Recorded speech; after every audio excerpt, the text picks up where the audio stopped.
Alright, welcome to another episode of War of the Visions, Meta Monday. First thing we'll talk about, it's interesting how Celia can stick her hand through her coat like that. I think it's just bad animation there. Anyways, talking about what I think is going to happen with the meta this week. We'll probably start seeing Raldor and El Shira. I'm personally more excited to see El Shira than Raldor. Also, you'll notice that I think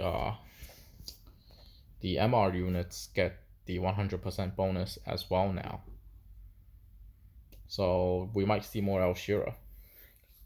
I also got the Icebird card for Rosa, so I might run an Ice build. Which might not be that great considering there's going to be a ton of Raldor running around. I don't expect there to be that many Raldor running around because I feel like a lot of people skipped him. Speaking of skipping, I keep saying I want to skip stuff, and I never really end up skipping. But I might skip Typhoon. I'm not too interested in the Vision card. Magic attack up, accuracy up. I guess that's really good. And you get luck up as well. I mean, it's really good, but it's not a limited card. I'll eventually get it. Wind type unit activation, magic up.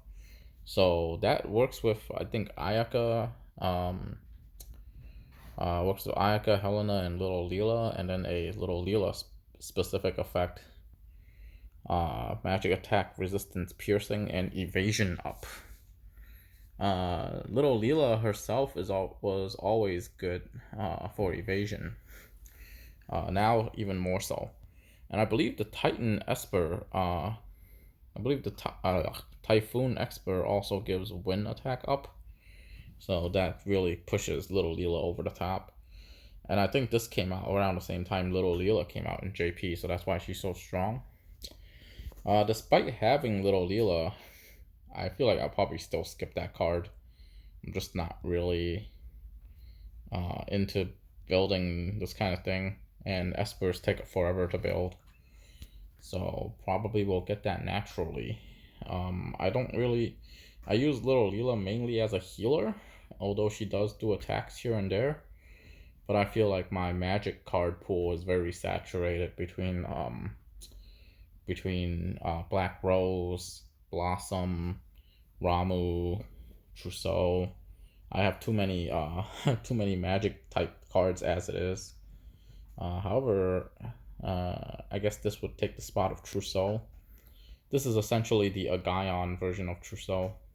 The Agaion for Trousseau, whereas Agaion is for Echoing Screams. A MR version of an AP acquired up card. The UR version is not even being used, so I don't see the MR. I definitely don't see the MR version being used. That's a ton of effects for Durando, but I still feel like no one's gonna use him. Would be cool to see a Durando be used. But I think the bestow effect at the max it can be is like 10-10-10, 10-10 and move up 1. But realistically, I think with 10 defense, he might be somewhat useful, but I don't see this card making him meta. That being said, interesting thing is the weekly campaign here and the login bonus is for New Year's, but it's only 300. I'm guessing these Fortune Summon tickets are kind of like UR Summon tickets, hopefully. And then hopefully it's like 10 URs. But even then, I feel like they're kind of gimping for Chinese New Year or for Lunar New Year. For one thing, I think this will probably run alongside another login bonus event where you get the usual 2,500. I guess that's just usually how it goes. I mean, I think for New Year's that was the same. There was a New Year's 10-day bonus, and then there was the usual 25 per week bonus. But if they're dropping it to 300 a week, I think people are going to be pretty pissed, regardless of how good the Fortune Summon ticket is, because for plenty of events we got 10 free polls. unless these are guaranteed URs. And even then, I feel like people would still complain because they want something to complain about. But the other thing is, I feel like the news here is probably incomplete. We're probably expected to see something, probably a Hiroki's letter or something around Tuesday, that will give more stuff, basically. Maybe even announce a new unit, because it's Lunar New Year. People are getting money for this holiday, and then there's Valentine's right after, and then it's President's Day after that in America. So it's like 3 holidays. I'm expecting a new unit here and there. That being said, though, there is some issue right now because they can't do what they did in Halloween for Lunar New Year, and we can't really we might see the summer units, I guess, which I would have a very hard time skipping, because I really want them. And Earth Ranger is very good, especially without Mustadio. But anyways, I would expect Hiroki to come up with something around Tuesday, maybe a new unit or something, or card. The problem now is we're in different life cycles from JP, so they can't be lazy like before and drop the same Halloween unit for JP and Global at the same time. That being said, though, this might be a time where we see that global exclusive unit, or the global exclusive event. The next thing is Siren Raid. Basically, you have Federico or Nivelu for this. You should be good to go. Especially since they're introducing raid bonus units for raids. Raldor, Nivelu, and Elshira. The thing is, you can't really use Raldor against Siren. I guess you can, but it's probably not a good idea. And then the story goes on. Stern is looking pretty godlike, but the story is kind of silly. Stern 1v4. Okay, I can take that. I didn't really think he can 1v4, but apparently he can.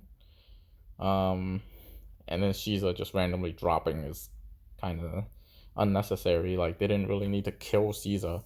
So I feel like they're just killing people off so they can introduce new units. And even then, I don't see too many new units. That, and I don't know how, when you're fighting the story, where Stern gets his units from. Because all of his units should have been, all of his men should have been Caesar's men. So I don't know why all of a sudden he has an army. Anyways, this is basically more materials. No new weapon farm this week. So I guess everybody will be devoting their time to farming the raid. I believe the Elf Cloak gives Pierce Resist. And something else, I forgot what. But I'll probably be farming for that. Anyways, on to what I think is going to be the actual meta for the arena. I expect to see a ton of Raldor, but realistically, I expect to see him. I don't really expect. Well, okay. I expect to see him in a fire build more than I expect to see him in a fist build. I guess I'll see fist build here and there, but I just feel like fire has probably got more potential, as I said in my previous video. If the fire anthem buff stacks, and you use Christmas Mockery with him, that's 30 fire attack right there. 30 fire attack is basically a vision card. And there is such a vision card. It's 35 fire attack from the Keeper of the Crystal card. Turns out I have it. And it's finally going to become useful. Unfortunately, I only have it at 3 stars, though. I wish I had it at 4, because the 10 defense would have been huge, and the extra 10 fire attack would have been crazy. Anyways, I do expect to see Fire Raldor. Some of the things I really want to see is Raldor get one-shotted by Suitong. Um, uh, People forget that Glaciella also has fists, so you might you might see Glaciella on both sides. You might see a Glaciella fist variant, um, Glaciella Monk, or you might see Glaciella Ninja against Raldor and then just Suitong him. I think all of those would be cool to see. I would like to see Raldor use Saintly Wall to bait out a quad shot, and then he goes over and Demon Purgers them for full damage. That would be cool to see as well. But realistically, team-wise, I feel like I'm gonna see a ton of fire teams because of the double Anthem buff. And less so than that, I expect to see people try to make fists work. So we'll see maybe a good chunk of fists. I'm expecting less Agrius because it's a fire tank meta, or it's a temporary fire tank flavor of the month. I wouldn't even call it a meta, more of a flavor of the month thing, especially with how little people told Raldor. Oh, by the way, I think that Elven cloak is anti-confuse. I don't remember. I have to look it back up. Anyways, I think what I'm gonna run is Raldor, Christmas Moshery, and Luarta. However, Luarta is pretty bad on this map. So I guess what I'll do is I'll try to get Luarta to be the fastest unit. Run up, use aim fire, and then Christmas Moshery just runs up over the cliff and hits somebody with sharpshoot, preferably killing them. And if I fight, if there's a ton of Agrius, I'll probably build a full fire team to fight Agrius. I think that'll be cool. That'll be a cool. There'll be some cool fights to showcase. We might see some water units to try and counter Raldor, but not really. I would love to see Elshira in action. However, it's really awkward for her to be in action for two reasons. I haven't actually tested her in arena yet, but I expect